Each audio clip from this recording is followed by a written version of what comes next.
चलिए दोस्तों, 10th class के पहला चैप्टर जैव प्रक्रम से हम लोग शुरू करते हैं। ये सभी क्वेश्चन वीवीआई है, यानी 2024 के परीक्षा के अकॉर्डिंग है। इसलिए आप लोग इसको जितना ज़्यादा हो सके इसको रिवाइज कीजिए। हो सके तो इसको अपने कॉपी नोटबुक में लिखते जाइए। पूरा इम्पोर्टेंट क्वेश्चन है सभी के सभी। चलिए शुरू करते हैं। क्वेश्चन नंबर 1 कह रहा है कि दांतों की सबसे ऊपरी परत को हम लोग क्या कहते हैं। तो दांतों की सबसे ऊपरी परत जो होता है वो होता है इनामेल। ठीक है, क्या होता है? इनामेल होता है। इन दांतों की ऊपरी परत को हम लोग इनामेल कहते हैं। ठीक है। दूसरा है कि मानव आहार नाल की सबसे लंबी भाग कौन सा है। तो मानव आहार नाल के सबसे लंबी भाग जो है वो है छोटी आंत, जिसकी लंबाई लगभग 5 से 6 मीटर होती है। चलिए तीसरा क्वेश्चन कह रहा है कि न्यूक्लियस शब्द किनके द्वारा दी गई है। तो न्यूक्लियस शब्द जो है रॉबर्ट ब्राउन के द्वारा दी गई है। नहीं, ऑप्शन नंबर ए सही है। तीसरा कह रहा है कि पौधे में भोजन किस रूप में जमा होता है। पौधे में भोजन स्टार्च के रूप में जमा होता है। ये इंपॉर्टेंट क्वेश्चन है, इसको आप लोग याद कर लीजिएगा। पौधे में जो भोजन होता है स्टार्च के रूप में जमा होता है। 5 नंबर कह रहा है क्वेश्चन कि पौधों और पशुओं की कोशिकाओं का वैज्ञानिक अध्ययन क्या कहलाता है। पौधों और कोशिकाओं के, तो इसको कहा जाता है कोशिका विज्ञान। क्या कहा जाता है? कोशिका विज्ञान। यानी ऑप्शन नंबर आपका कौन सा हो गया? बी। चलिए 6 नंबर देखा जाए। कह रहे कि पीत रस कहाँ से स्रावित होती है। तो पीत रस आपका यकृत से स्रावित होती है। कहाँ से स्रावित होती है दोस्तों? यकृत से। नहीं, option number A. 7 number question, निम्नांकित में कौन ट्रिप्सिन एंजाइम का कार्य करता है। तो ये आपका हो जाएगा प्रोटीन का पाचन, यानी ऑप्शन नंबर कौन सा होगा? सी हो जाएगा। ठीक है। चलिए नेक्स्ट देखते हैं। 8 नंबर कह रहा है कि मुख गुहा में आहार का कौन सा भाग पाचन होता है। तो हमारा कार्बोहाइड्रेट जो होता है हमारे मुख गुहा के आहार का ये भाग पाचन करता है कार्बोहाइड्रेट का, यानी ऑप्शन नंबर बी।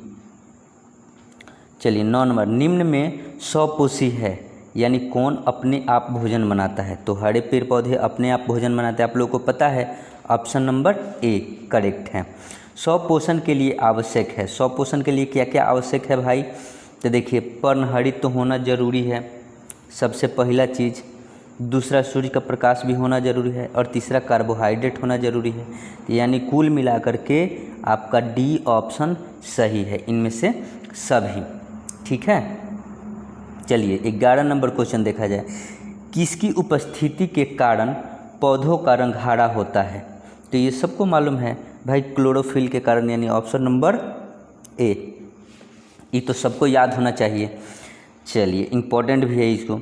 हाइड्रा में क्या पाया जाता है, यानी हाइड्रा में क्या पाया जाता है। तो ये हाइड्रा में जो होता है स्पर्शक पाया जाता है। स्पर्शक पाया जाता है। चलिए ऑप्शन नंबर डी।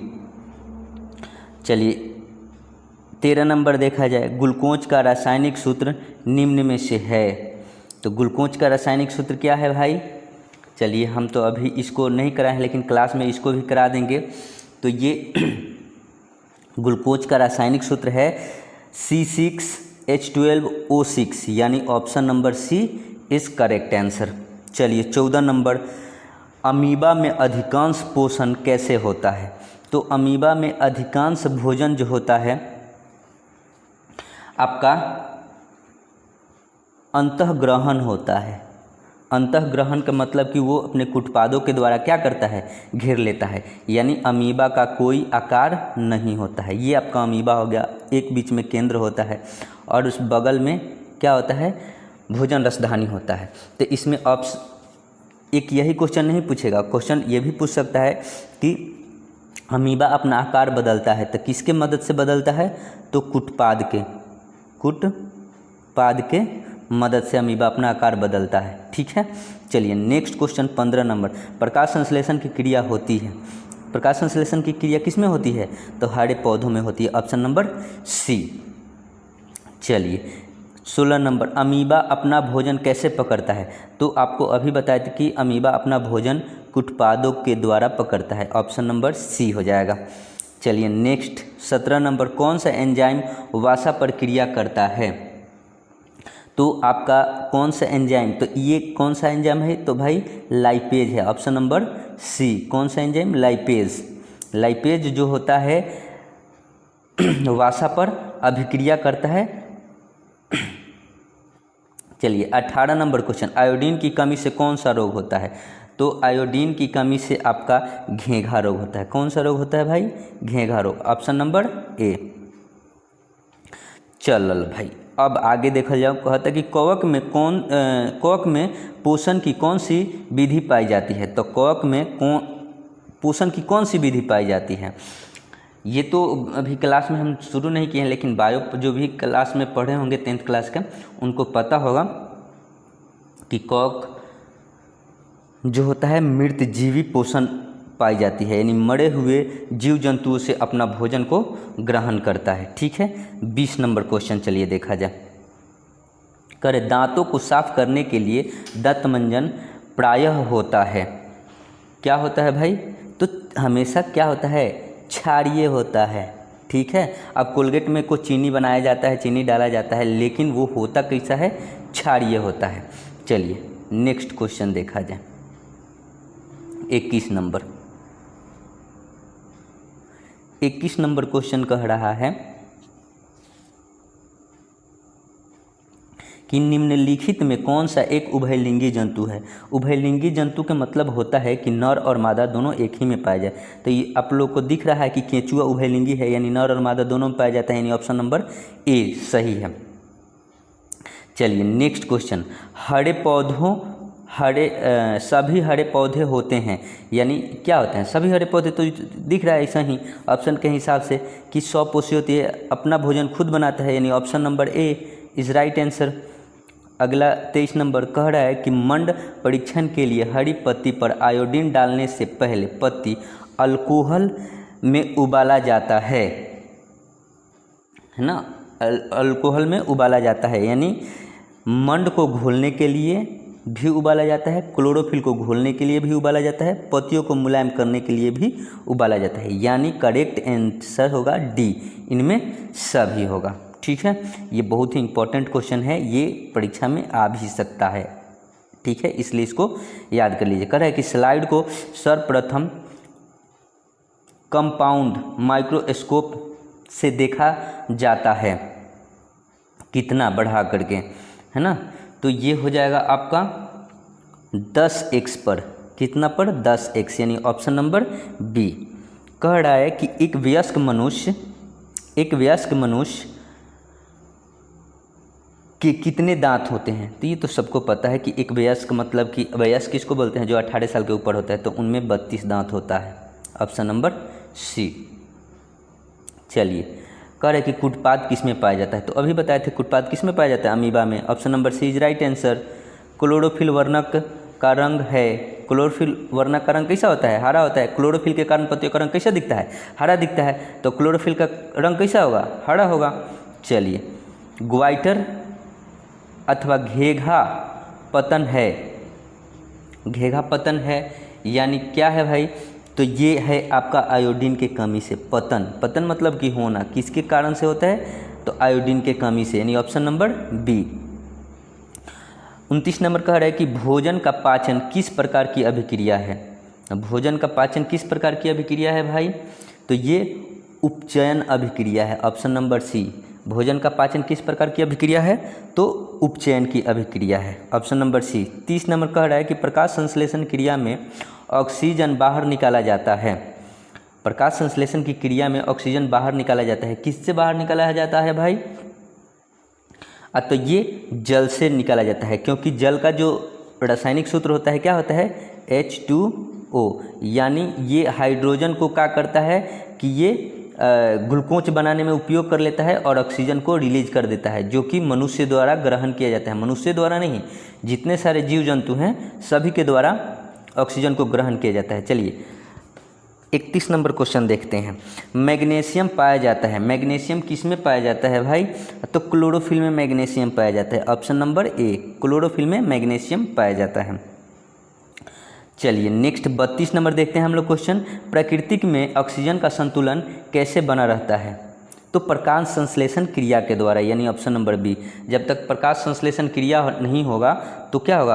आपके वायुमंडल में ऑक्सीजन की संतुलन नहीं बना रहेगा, यानी रात के समय पेड़ उल्टा अभिक्रिया करता है। क्या अभिक्रिया करता है? तो सूर्य के अनुपस्थिति के कारण रात में पेड़ पौधे ऑक्सीजन को ग्रहण करता है, यानी O2 को ग्रहण करता है और CO2 को बाहर करता है। ठीक है, चलिए तो प्रकृति में ऑक्सीजन का संतुलन प्रकाश संश्लेषण के द्वारा संतुलित रहता है। कह रहा है 33 नंबर की जीवन की एक महत्वपूर्ण विशेषता है, वो क्या है? जीवन की एक महत्वपूर्ण विशेषता वृद्धि है, क्योंकि जो भी जीव जन्म लेता है वह धीरे धीरे क्या करता है? वृद्धि करता है। तो यही जीवन की महत्वपूर्ण विशेषता है। स्वपोषण होता है, किसमें होता है भाई स्वपोषण? तो बताए थे स्वपोषण किसमें होता है। तो ये स्वपोषण आपका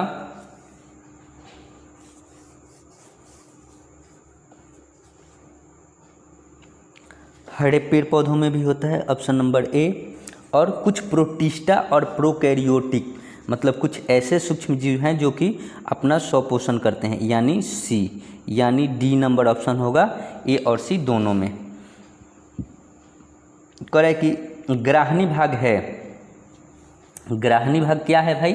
तो ग्राहनी भाग छोटी आंत का हिस्सा है, ग्राहनी भाग है छोटी आंत का हिस्सा है, यानी ऑप्शन नंबर बी। ठीक है, चलिए 36 नंबर क्वेश्चन को देखा जाए। 36 नंबर करें प्रकाश संश्लेषण होता है, कब होता है भाई? दिन में होता है, ऑप्शन नंबर ए। सूर्य के प्रकाश के उपस्थिति में होता है। ठीक है, मृतोपजीवी का उदाहरण है। अब मृतोपजीवी का उदाहरण कौन कौन सा है भाई बताइए ज़रा। क्वेश्चन नंबर 37 है। तो ये सिर्फ गोबर छत्ता में होता है। ठीक है, क्योंकि मरे हुए पेड़ पौधों के पत्तों और उसके छालों पर गोबर छत्ता स्वतः उगाते हैं, इसलिए इसको मृतोपजीवी का उदाहरण कहा जाता है। इम्पॉर्टेंट है, VVI है, इसको आप लोग बढ़िया से याद कर लीजिए। 38 नंबर क्वेश्चन कर रहे हैं कि पौधों में प्रकाश संश्लेषण का स्थान है, कहाँ है भाई? तो पौधों में प्रकाश संश्लेषण का स्थान है, तो ये स्थान कहाँ है? तो ये स्थान आपका सॉरी ये कहाँ है? चलिए देख लेते हैं।